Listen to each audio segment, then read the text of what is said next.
$84 trillion. That is the estimated volume of the great wealth transfer set to occur over the next 20 years. It is the largest movement of capital in human history. While the news cycle kept your eyes glued to interest rate hikes and culture war distractions, the real money, the kinetic capital that actually moves markets, was quietly exiting the building. It wasn't being sold. It wasn't being spent. It was being erased. If you look at the Forbes list, you see names. Musk, Bezos, Arnault, you see net worth attached to a human face. This is a lie, a fabrication designed for public consumption. In the world of high-velocity finance, individual ownership is a vulnerability. It is a target painted on your back for creditors, litigators, and the IRS. The ultra-wealthy do not own assets, they control them. And the distinction between ownership and control is the difference between the butcher and the cattle. You have been taught that the American dream is to own your home, own your car, own your life. That is the trap. Ownership implies liability. Ownership implies taxable events. The apex predators of the financial ecosystem have realized that the ultimate luxury is to own nothing, yet control everything. To understand how this works, we have to dissect the engine of modern inequality, the buy, borrow, die strategy, magnified by the machinery of irrevocable trusts and collateralized debt. Let's say you acquire an asset, a skyscraper, a tech startup, a portfolio of rare art. In your world, if you need cash, you sell the asset.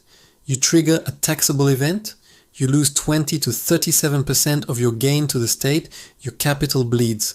In their world, selling is a failure of imagination.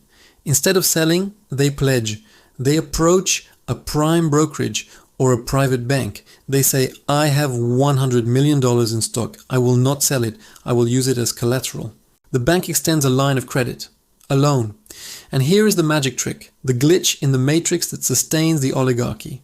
Debt is not income. Debt is tax-free.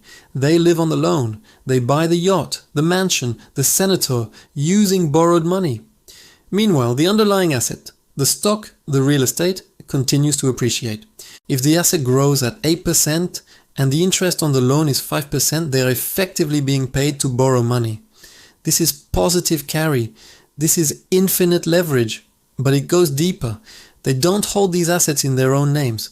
If you search the property records of the most expensive penthouse in New York, you won't find a celebrity's name. You will find an LLC nestled inside a trust registered in South Dakota. South Dakota is the new Switzerland.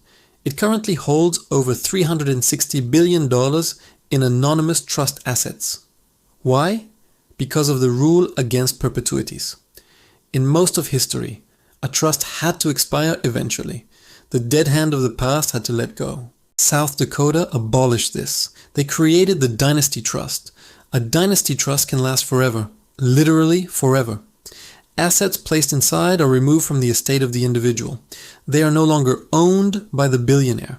They are owned by the legal fiction. When the billionaire dies, there is no estate tax because the billionaire owned nothing. The trust lives on. The children become beneficiaries, receiving distributions, controlling the capital, but never technically owning it. This creates a bifurcation of the economy. There is the economy for the natural person, you and me, subject to income tax, sales tax, and the volatility of the market. And then there is the economy for the legal entity, immortal, invisible, and solvent beyond the reach of any government.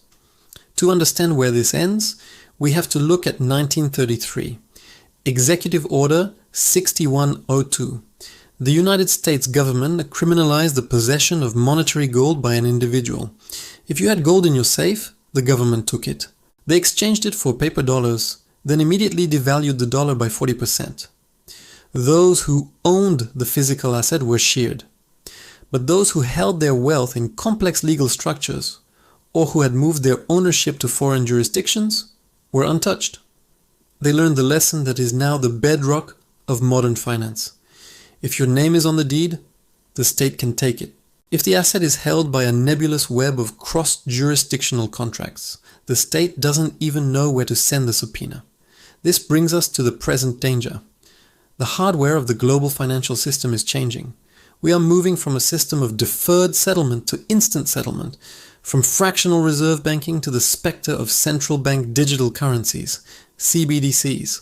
In a CBDC world, ownership of money is a permission slip granted by the central bank. Your ability to spend can be programmed, capped, or expired. This is the ultimate consolidation of the natural person into a state-controlled asset. The projection for the next 12 to 24 months is a massive acceleration of asset shielding. As sovereign debt crises loom in the West, with US interest payments exceeding its defense budget, governments will become desperate for revenue. They will hunt for liquidity. They will not hunt the Dynasty Trusts. They cannot pierce the corporate veils of the Isle of Man or Delaware. They will hunt the low-hanging fruit, the upper middle class, the small business owner, the person with a name on a deed and a bank account in their home zip code. The forward scenario is the rentiership society. BlackRock, Vanguard, and State Street are not buying neighborhoods because they like the architecture. They are buying them to convert a nation of owners into a nation of tenants. When you rent, you are a yield source for someone else's trust. You are the livestock grazing on the land they control. The richest people don't own anything because they know that in the coming cycle of debt deflation and financial repression, ownership is the liability that sinks the ship. Control is the lifeboat. They have already boarded. They have secured their capital in the cloud, in the trust, in the algorithm. You are still holding the deed to a burning building, proud that it has your name on it. History doesn't repeat, but it rhymes. Subscribe to see the pattern.